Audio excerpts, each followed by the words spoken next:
topic, but it's such an important topic for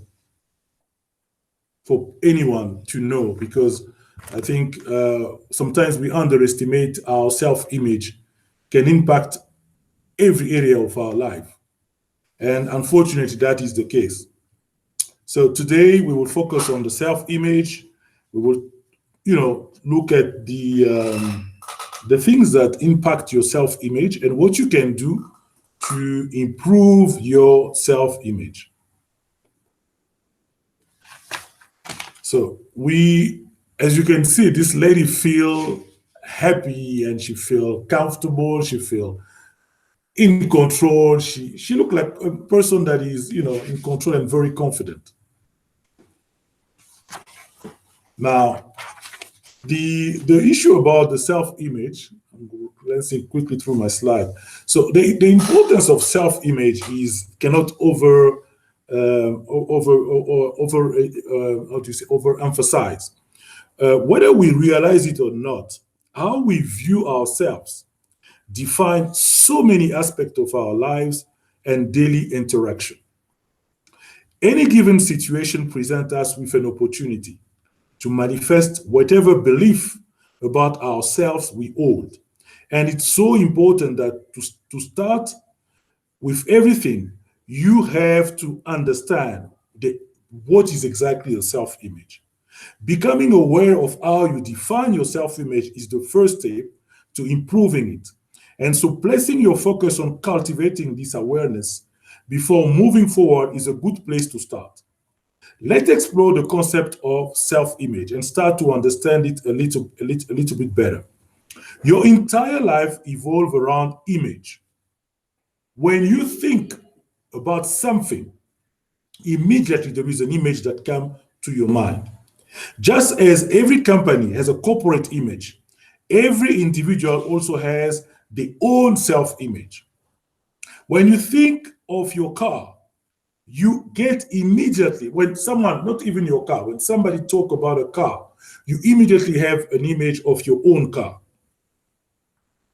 And every time you think of something that is an object, you get quickly an image. Now, it's unfortunate when you look at today's world that it's one of the subjects that is usually neglected, even at school. In the curriculum program, you can see that it's one of the things. Yes, teachers talk about self-image, but there is not much emphasis on exactly how it's so crucial for someone to, keep his self-image in check and have the right self-image. Your self-image is the hidden image that you have of yourself, which control your mind, just as surely as your mind controls your heartbeat. To remake your hidden self-image for success and fulfillment is to remake your entire life. I want you to remember the following statement. Your success in any undertaking will never be greater than the image you have of yourself. Your self-image is your conception of the type of person you are. If you are wondering what kind of self-image you have, it's not really difficult to figure out. Just look at the various aspects of your life and the result you are getting. Those are indicators of your self-image. Look at your result in your life, in different aspects of your life. You can see your private life, your business life, your career. You can see that it's an indication of the image that you hold about yourself.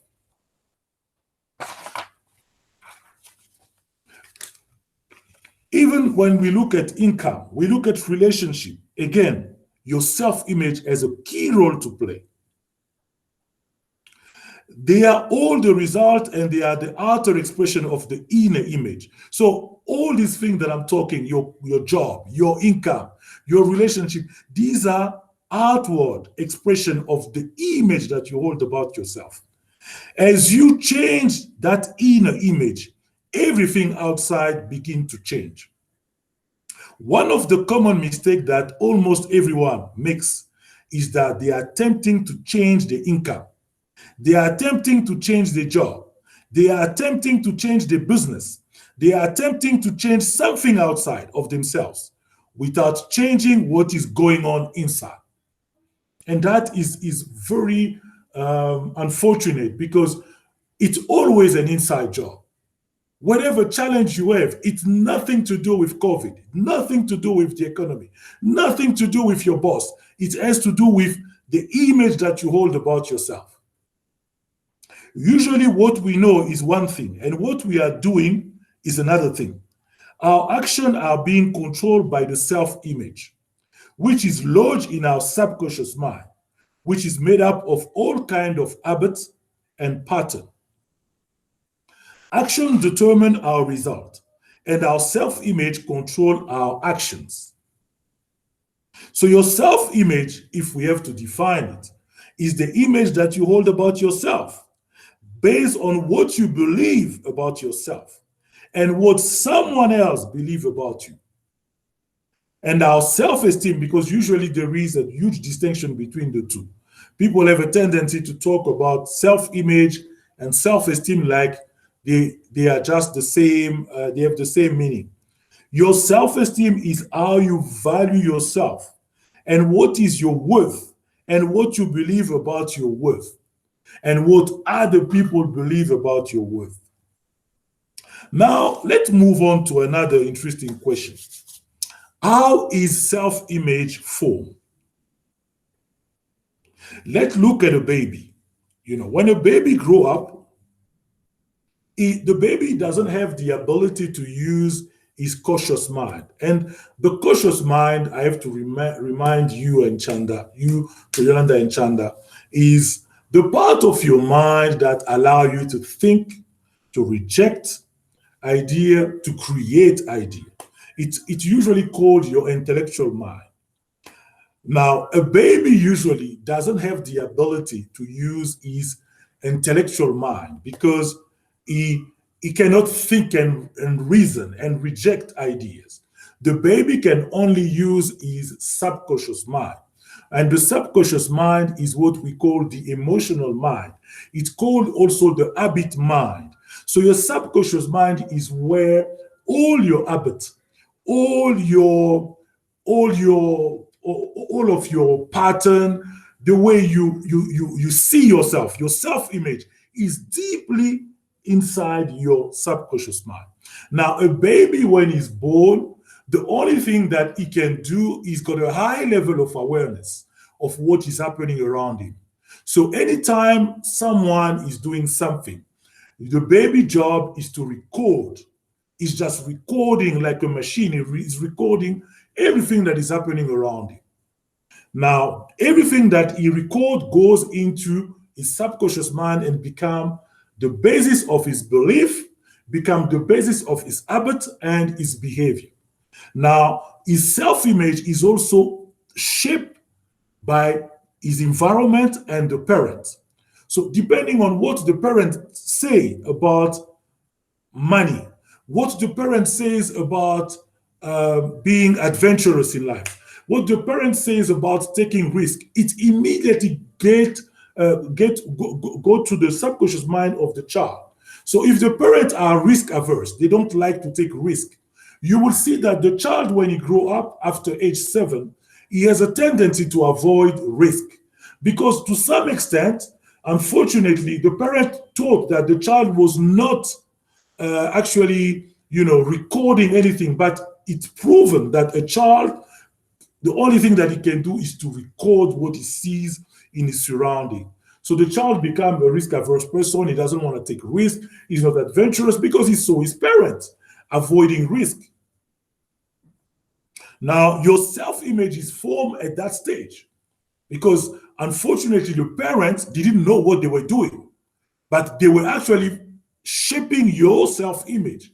So depending on what they were telling the child, not telling the child, but what they used to say or discuss, the child pick up on what the parent used to say.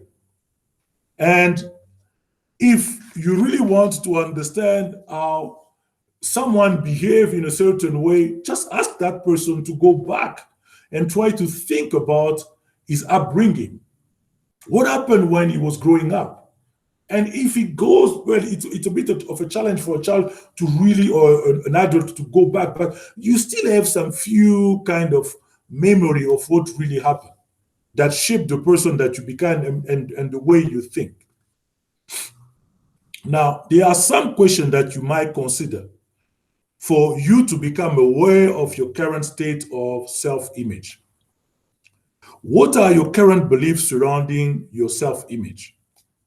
Why do you say certain things? How do you feel? So, the way you see things could improve. Now, let's quickly jump into your limiting belief. The limiting belief are usually beliefs that stop you from going after what you want. Those beliefs are deeply ingrained in you, like I've explained, from a younger age. So you behave in a certain way that you may desire something, but you don't want to go after that because of your limiting belief. One way that many people fall into cycle of negative self-worth is by maintaining limiting belief.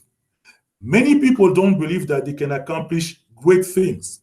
And unfortunately, the greatest limitation people experience on their lives are usually the one they impose upon themselves. Charles Schwab confirmed this by stating the following: when a man has put a limit on what he will do, he has put a limit on what he can do. Let me repeat that. When a man has put a limit on what he will do, he has put a limit on what he can do. This belief, this limiting belief, can be regarding anything: your job, your family, your relationship, your income. And the more you assert them, the more they become your reality. A simple example can be, for example, every day when you leave your house, you have a certain route that you take that gets you to work. And that become a sort of, you know, pattern and limiting belief, because the only way for you to get to work, you have to take that route. You've never tried to use another route because you are so convinced that this is the right route for me to get to work. But one day, if, for instance, it happened that you have to get one of your friends to give him a lift, he show you another route that can get you quicker to work, to your office. Then you realize that for many years, maybe you have been wasting time in the traffic, while you could have, try an alternate route to get to work. And those are the type of limiting belief. You hear people sometimes talking about business as, no, this is risky. I will never do that. People who are in business are, they really putting their life in jeopardy. But they say that because probably when they were growing up, the parents used to say that business is really risky. And they never actually interrogate themselves why the parent used to say that. And usually when you start interrogating your parent, you may hear that your parent may had maybe one experience, or they heard someone in someone that were closer to them that experienced some setback when he was setting up a business. So that cannot be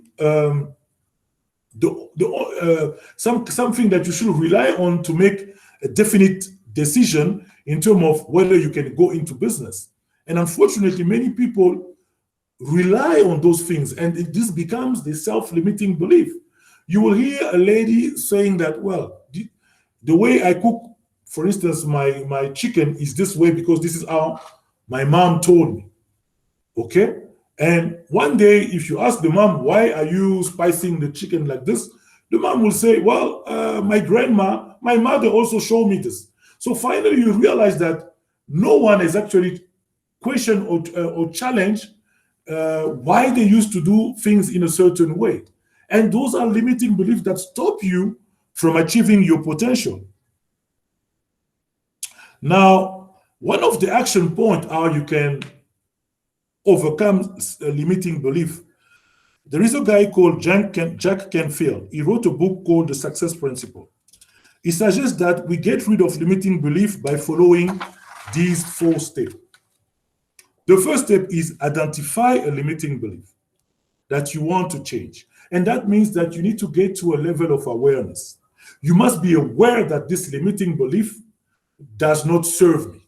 I need to change it because I can see that I am not tapping into my potential. I am not going after what I want because usually that's what a limiting belief will do. And a limiting belief is so canny because it will stop you from living your best life. So the next step is determine how the belief limits you. And I've said it now. The third step, decide how you want to be, act, or feel. And the last step, you must create a turnaround statement that affirm or give you permission to be, act, or feel in this new way. So there are 4 steps. The first, identify a limiting belief that you want to change. The next one, determine how the belief limits you, because then you can see that this is not serving me. The third one, decide how you want to be, act, or feel in line with your goal and purpose, and create a turnaround statement that will be the opposite of the limiting belief that affirm or give you permission to be, act, or feel in this new way. Are you guys okay? Can you guys hear me? Yes. What did you say number 4 is again? Number 4 is create a turnaround statement that affirm or give you permission to be, act, or feel in this new way. Okay? Now, playing small. Everybody who like to play safe always plays small. Everybody who wants to be comfortable always plays small. Now, there is a very interesting quote here. Our deepest fear is that we are powerful beyond measure. It is our light, not our darkness, that most frighten us. You are playing small does not serve the word. There is nothing enlightened about shrinking so that other people won't feel insecure around you. This is an amazing quote because it encourages us to have a more positive self-image. A huge element of having a poor self-image is the belief that we are not good enough. And you hear many people saying that. I'm not good enough. But good enough for what exactly? We usually express this poor self-image by the way we talk to ourselves.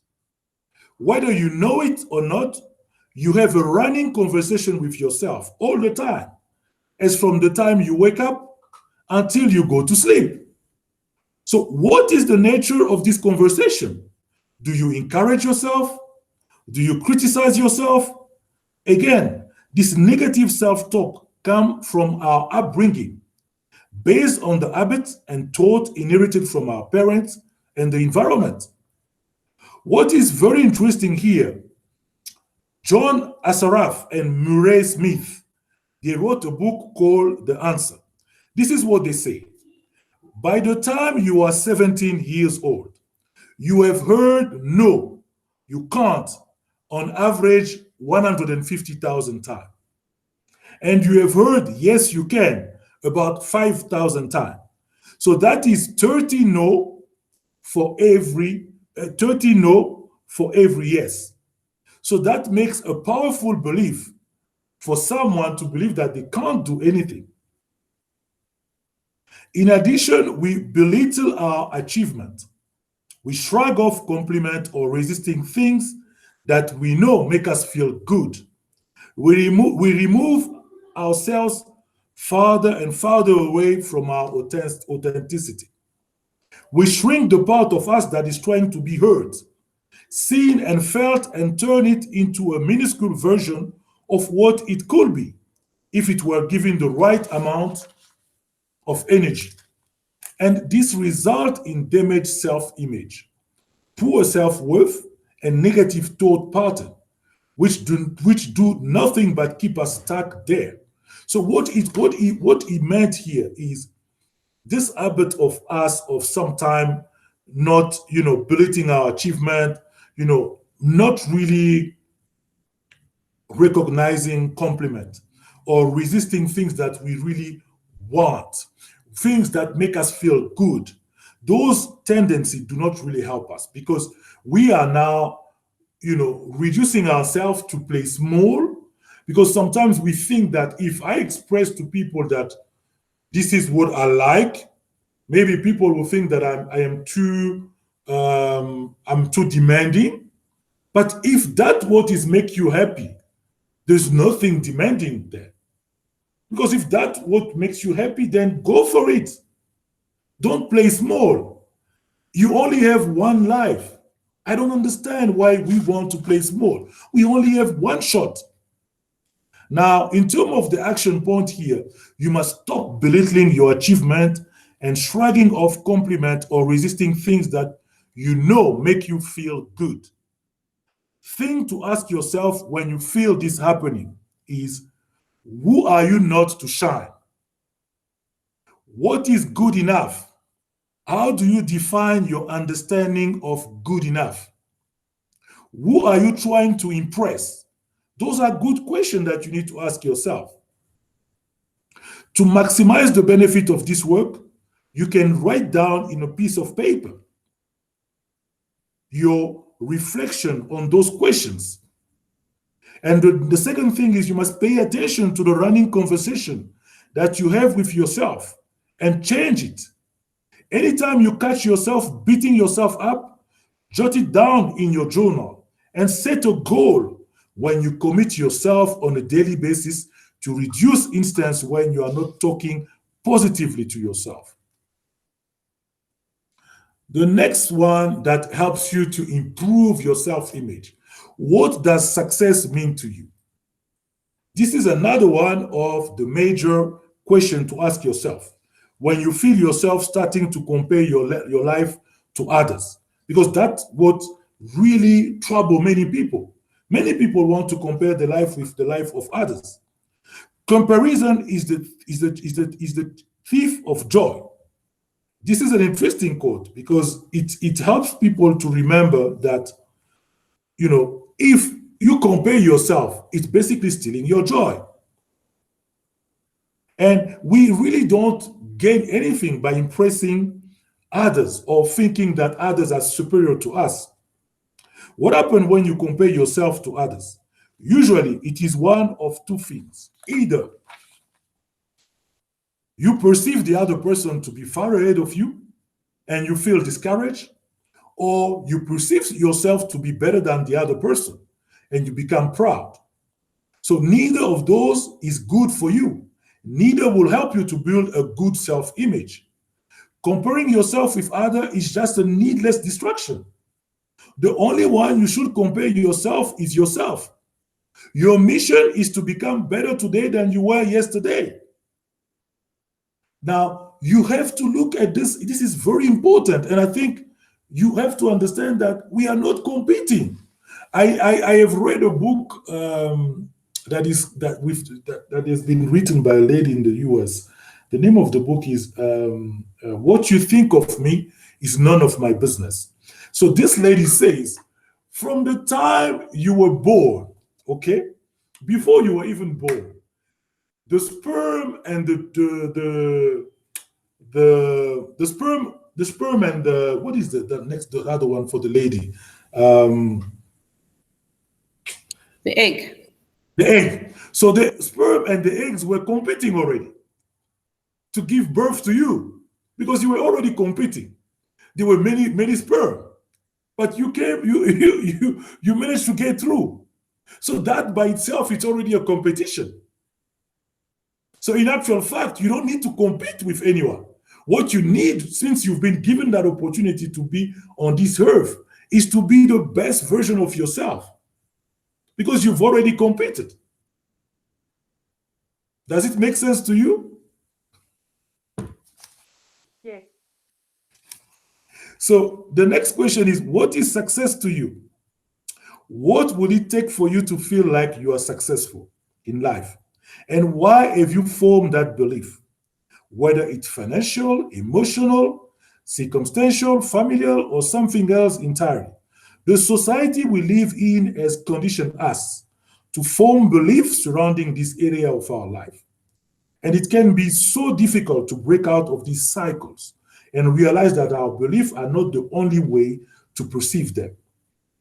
Everyone can define success differently. And something which really helps us improve our self-image is by quietly defining what success is for each one of us and aiming for that instead of trying to impress, serve, or emulate anyone else's definitions. Chanda may have a different definition from Yolanda of success. And I think it's okay. We all have our own purpose. We all have our own goals. So my definition of success may be totally different from Chanda's definition or Yolanda, and that's okay. So action point here, you must stop comparing yourself with others, but rather yourself. Try to be better every day than you were yesterday. Have your own definition of success and what is meant to you. Keep journaling every day what you are doing toward your goals and identify any belief that try to move you in the direction of comparison. That is the best way to get rid of this spirit of comparing yourself with others. Letting go of the past experience. That is an amazing way to improve your self-image. What we feed our mind shape our perceptions, and our perceptions shape our reality. Self-image is formed through repeated thought, cycles, and behavior. By allowing past experience, both good and bad, to be part of our current reality, we are in effect still living in the past. The more we cling to this experience or labels and definition of ourselves, the more we reinforce them. The thought we feed are the ones that grow into our mind. What you focus on expand. This is what I mean by saying that we must understand our current belief first before we can hope to change them. If you are not sure, then I really encourage you to dig a little deeper. What has caused your poor self-image? Because if you dig a little bit deeper, you will find that what has caused your poor self-image came from your upbringing, or came from the environment, or came from either your partner or people, friends, people that you spend time with. But I think the best way to get rid of the past is to adopt what Bob Proctor called a winner mindset. So your self-image now need to be an image of someone who look at himself as a winner. So starting right now, you must forget the past and take the responsibility for the present. Let the past go. You cannot change the past, it's gone. I know it's not the easiest things to do, but mentally release it. Begin to plant a winner image in your subconscious mind. There's this guy called Aldous Huxley who said that there is only one corner of the universe you can be certain of improving, and this is in our own self. Building a winner image requires that you think like a winner, feel like a winner, act like a winner, and be a winner. The next area that will help you to improve your self-image is your core belief.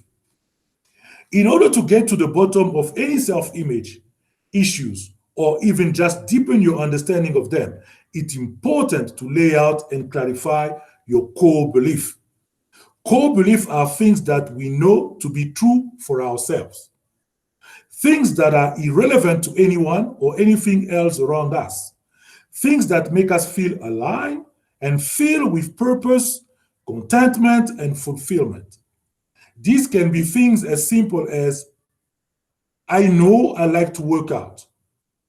That is my core belief. I like to work out. I like to go out for a run. I know I like to drink coffee before I work. Or they can get that little bit deeper and include vocational belief. For example, I have an innate desire to travel and meet new people. I believe my purpose is to teach and share knowledge. So those are your core beliefs.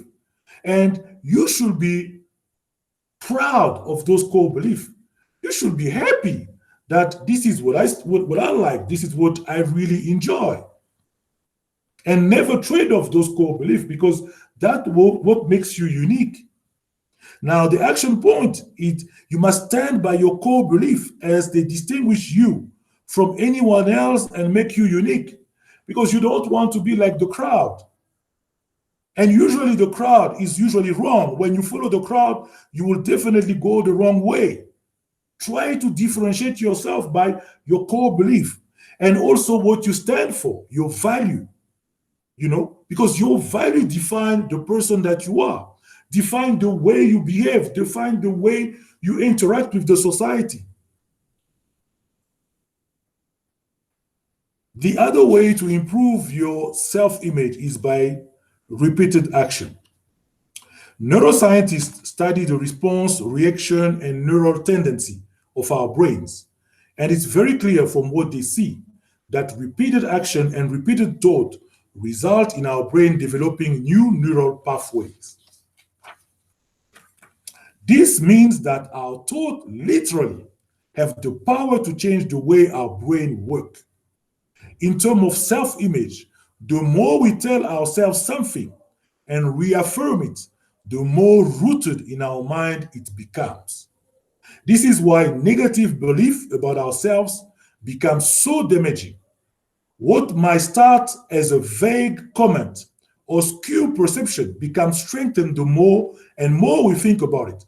You hear many times people saying, "Oh, I don't know, I'm stupid.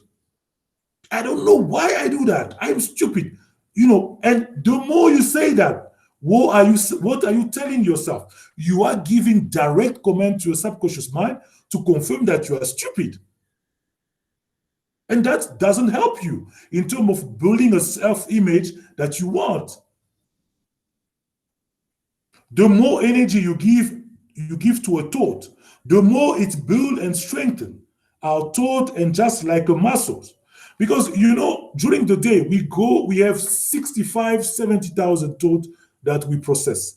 Now, if you give energy to a thought, you can imagine what that thought will do to you as a person.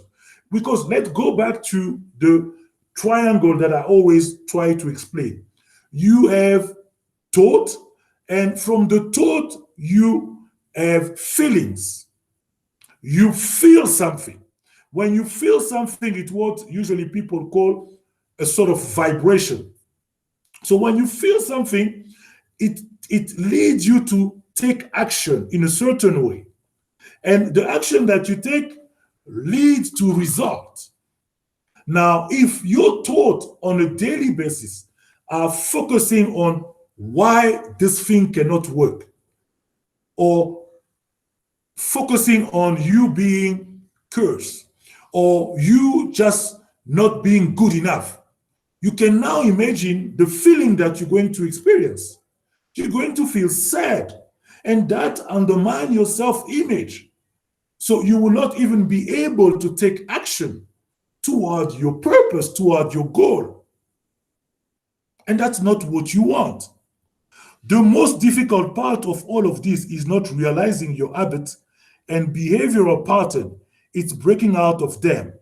Taking that first step and shifting the thought pattern from the damaging one toward a more fulfilling and strengthening direction is where the biggest challenge lies. So understand here that you are the captain of your soul and the master of your fate. And God has gifted us with the ability to make a choice every day when we wake up. Which thought do we want to dig into? We have that ability to decide. We have to get to the point, like I was telling you, Chanda, earlier, you need to be the traffic cop of your thought. You need to be able, when a certain thought comes, to reject it and say, I don't want this. I want to focus on this positive thought. I want to look at the opposite, because any thought that tries to make you feel inferior, any thought that trying to make you feel negative about yourself, it's a thought that probably was usually it's deep ingrained in your subconscious mind. So by you focusing on the positive side, you're actually healing yourself. you're actually transforming your self-image and improving it. Now, the action point here is you must start monitoring and catching your thought for a week. Try to do it for a week. So you monitor and catch your thought for a week, and then jot down in a journal the most damaging thoughts that keep coming back. Then make a commitment to always replace those negative thoughts with a positive thought. The reason here is it's not just for, like people say, for the sake of having a positive thought. Understand that a negative thought destroy who you are, destroy your purpose and goal, and even go further, because when you feel you have negative thought, what it does to your health, it's damaging. That's where stress comes from. And when you have stress, you create different sort of disease from stress. High blood pressure. You create all sort of problems when you start, you know, getting that habit of focusing on the negative thought. So make a commitment to always replace negative thought with a positive thought. During the day, try to do self-affirmation at least 3 times a day, and have positive statement on your laptop or phone that you read throughout the day. You know, it sometimes amazes me when you tell people to do that. They say it's difficult. No, it's not difficult. What is worse is to sit and live an entire life where you always feel negative. Because this exercise that I'm giving you, if you do it for 90 days, it's going to change you. You become a different person because your level of awareness go up. You can pick up when a thought pattern come and have a tendency to make you feel bad about yourself. You will quickly pick up that thought and say no, and remove it from the side and focus on what you want. Reduce your exposure to TV, radio, or any sort of medium which keep broadcasting negative news. Become the traffic cop of your own mind by removing thoughts that are not serving you. Now let's move into nutrition and self-image. The astronomical benefit of using proper nutrition to combat mental health issues have only recently come to the forefront of our awareness.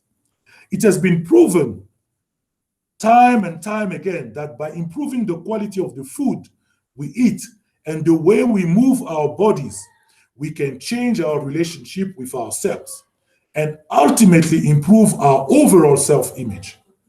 Nutritional neuroscience is an emerging discipline that studies the relationship between diet and cognitive activity, as well as imbalances within this sphere. It's these imbalances that can result in mental disorders and illness. And so by examining the food we put into our body, we can properly observe the cognitive benefit issues that they bring with them. Try to figure out what works for you. It's also essential. For example, if you're a vegetarian, diet might suit your particular physical, purpose. So you have to understand that we are different. So you may have some different nutritional requirement than the other person, but do something that works for you.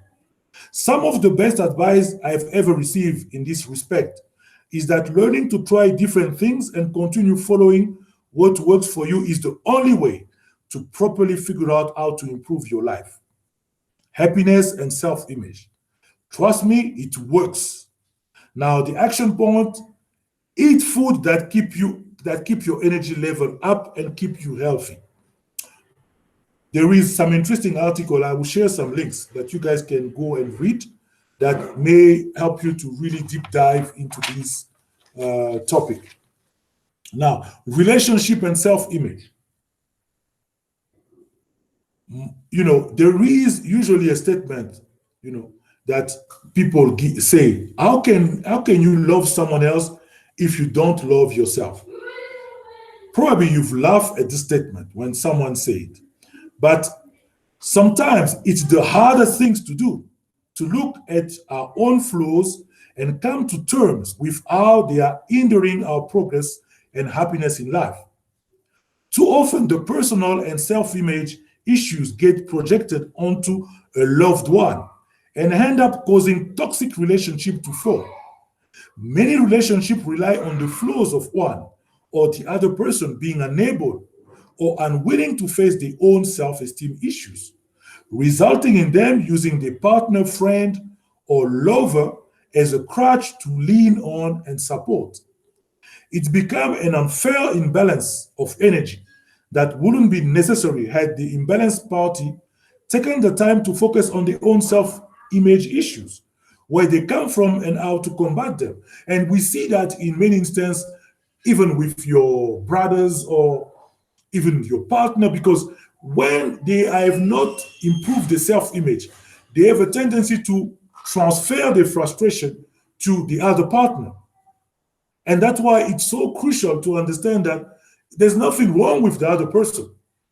There is something that you need to work on yourself. It's nothing to do with your husband, nothing to do with your wife. It has to do with you. It's all quite a deep rooted process that comes down to you being aware on, and willing to do the work to improve your awareness and self image.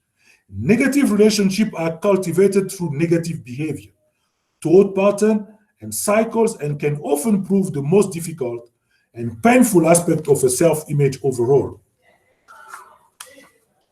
Visualization and meditation, another technique to improve your self image. Meditation is truly an amazing tool for anyone seeking to improve their self esteem and overall happiness. I don't know if Chanda or Yolanda, you try meditation. You will tell me when I finish this webinar.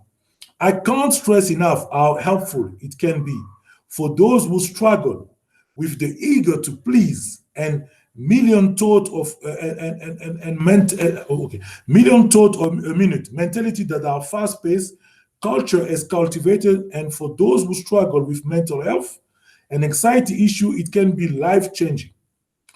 Meditation helps us to gain clarity into our own mind. We become more aware of how our mind works, more aware of what makes us feel good, what makes the thought race, and what slow them down. I do meditation. So my meditation every day is to pay more attention on how I'm breathing.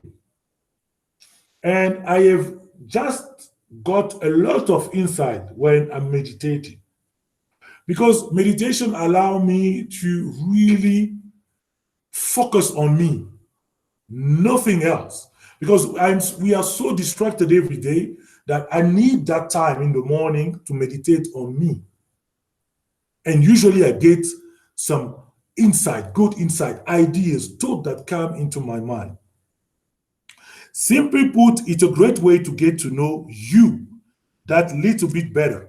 By knowing yourself and clearly seeing what you want, you can then begin to implement step toward manifesting it.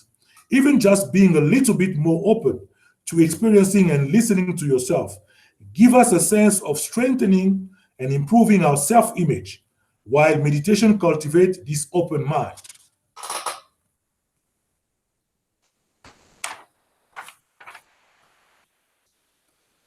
For anyone still a little bit skeptical about meditation and visualization, I would encourage you just to try. I think the best way to know if this is something that you would like to explore in the future is to try.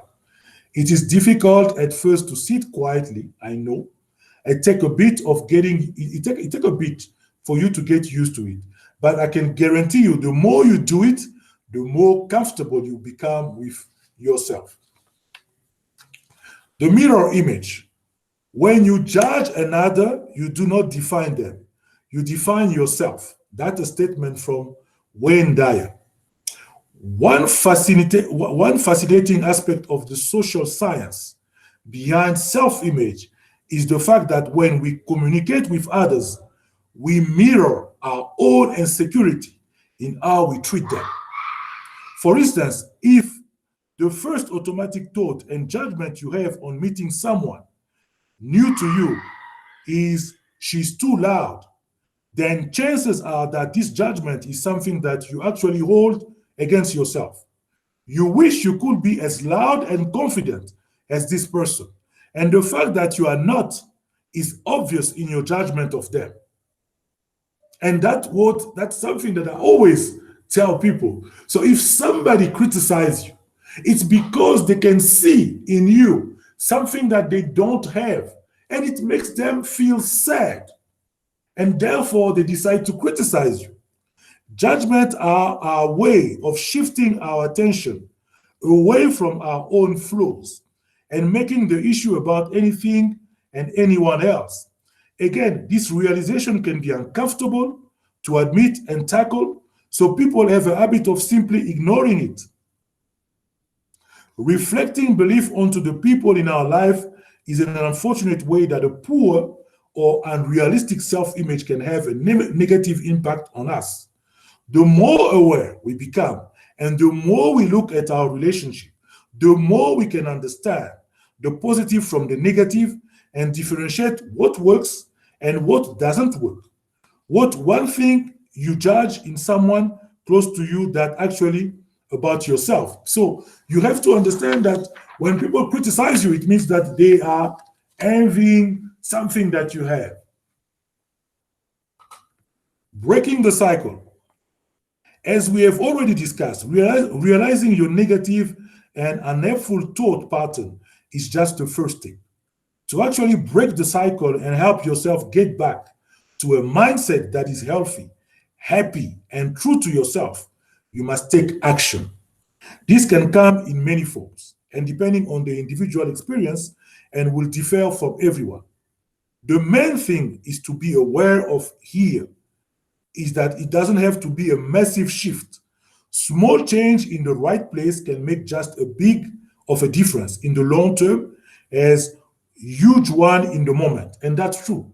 Any change that is meaningful start with baby step. After first identifying your limiting belief, how then do you go about changing them? There is what they call cognitive behavioral therapy. It's a technique that is also used to help you improve your self-image. And it helps you to shift your thought pattern from the negative habit toward more positive and beneficial practice.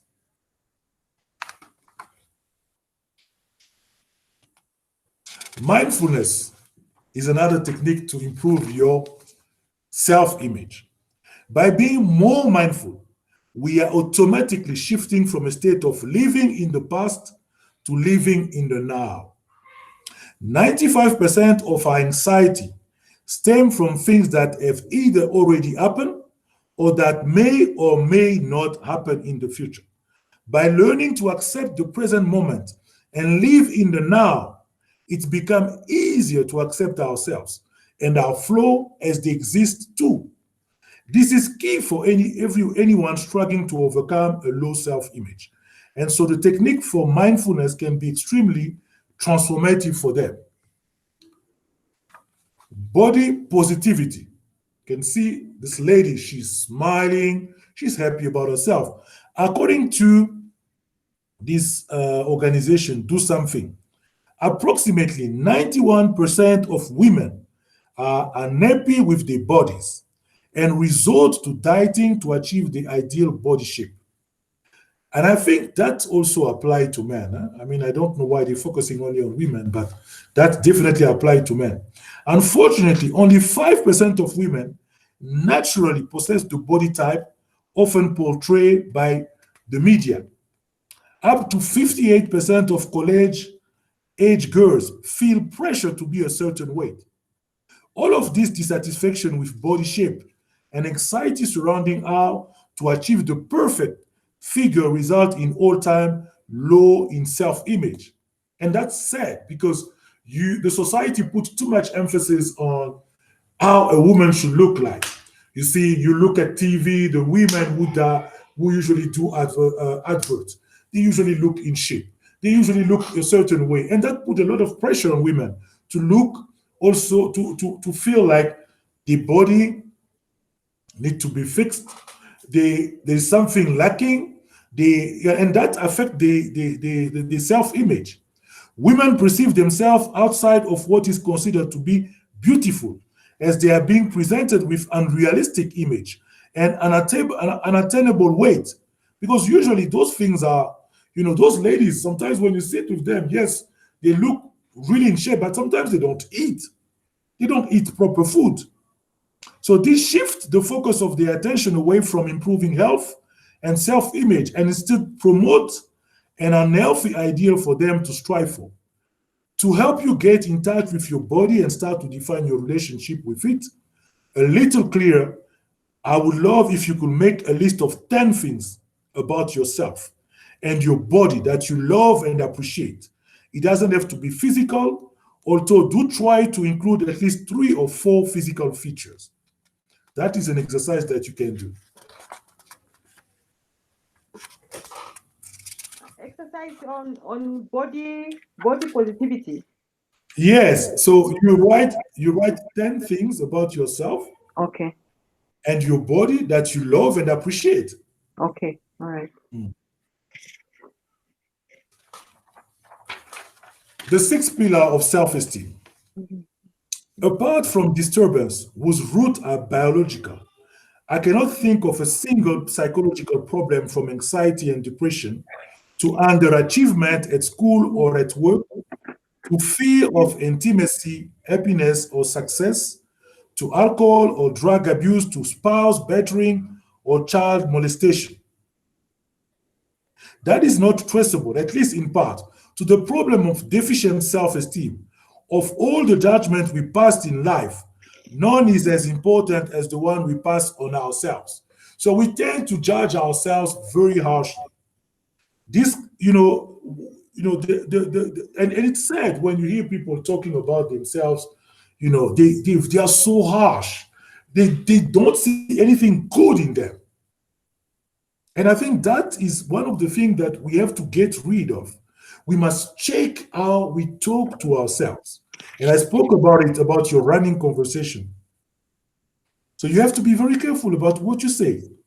Now, the last one is the yoga. Well, I'm not sure about yoga, whether it's the best way, but it seems like it's one of the good techniques to improve your self-image. Another highly effective practice which can have a huge positive impact on low self-image is yoga. The benefits of this ancient practice are endless.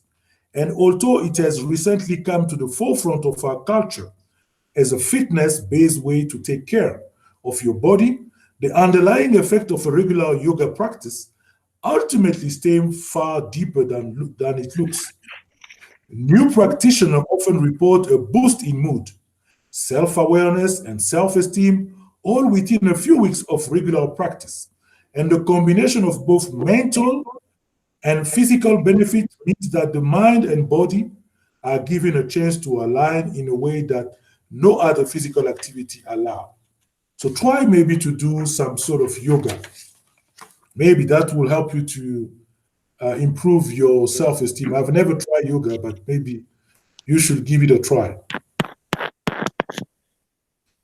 Can you mute yourself? I don't know who has unmute himself. So I think we've shared so many information. I try as much as I can to cover the topics that will help you to improve. There are so many other things that you can do in improving your self-image, but understand that your self-image impacts all the area of your life. So it's very important that you work on your self-image, because if you don't work on it, your result will be an expression of your self-image. How you interact with people will be a result of your self-image. How you deal with your kids, your partner will be a result of your self-image. Thank you. So now I'm opening up for anyone who got questions or want clarity. The floor is yours. Thank you, Didier. I have a question about self-image. I think from your presentation, what I gather about what you're saying is that really self-image is about you and what you think of yourself, rather than your self-image as in your appearance and your brand. Because quite often, you know, you hear people talking about leaders being a brand, that you need to be a brand of yourself, you know, and that's everything from your outward appearance, right, to your inward appearance. So yeah, I guess my question is it just self-image as in what I think of myself, or is it self-image in terms of also the other, you know, ways in which you present yourself, both in appearance and confidence and all of that? Okay, so no, that's a good question. And I think that's where most of the society get it wrong. Because most of the time you will see people focusing on the outside appearance. They want to drive a very expensive car. They want to wear the latest brand when it comes to the shirt or suit. Whatever they try to do, whatever you do on the outside is only what people can see. But that is not your self image. Just like I've explained, who you are is your self image. What you believe about who you are is your self image. Because whatever you're trying to display on the outside, if the inside is empty, Yolanda, trust me, people will see it, will find out who exactly you are. A person who's very insecure, because there is a saying that you will never outperform the image that you hold about yourself. So, meaning, if on the inside, I'm not a secure leader, I am not a confident leader, I need the outward, my outward appearance to display that I am confident. Yolanda, the first time I am hit by a crisis, who I am will come out. Who exactly I'm made of will come out. And that is your self image. So, the most important thing that you should be focusing on is to work on you on the inside.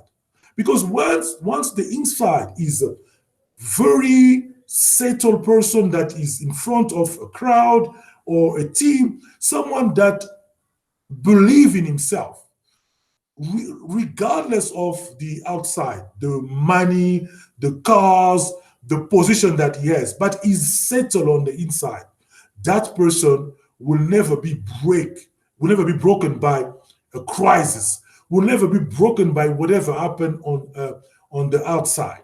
You see, so I think that is usually the way people focus on. You will see even on Facebook, on Instagram. For people, self image is about how do I present myself? No. Self image is what you believe about who you are, what you believe other people think about you. So you have to work on it because your insecurity, unfortunately, your lack of confidence will come out, even if you dress nicely. It's just one event can really make you fall apart. And we've seen that with celebrities. Someone that we always look that this person is always display the attribute of someone confident on top of the issue. Just one thing happened in his life, and you see the person completely falling apart. I don't know if I'm making sense, Yolanda. Yes, yes, you are. Absolutely. Absolutely. So, yeah, I have learned something new today. Chanda, any comment? I'm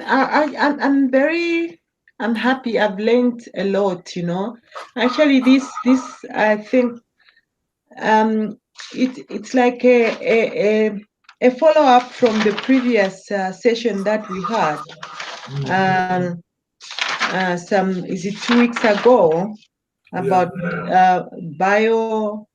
Is it bio? Biohacking. Yeah, biohacking. It's actually it's a bit aligned, and for me it has given me a broader picture of how self-image is all about. And these sessions, they also help me to realize how important an individual or you are as a human being. Because sometimes we forget, we need to be reminded about certain things that we need to follow. And you've covered a lot, and thank God I was writing notes, and I think it's a lot of information. Afterwards, I'll have to go through and read through. But I think in summary, very powerful topic, I must confess.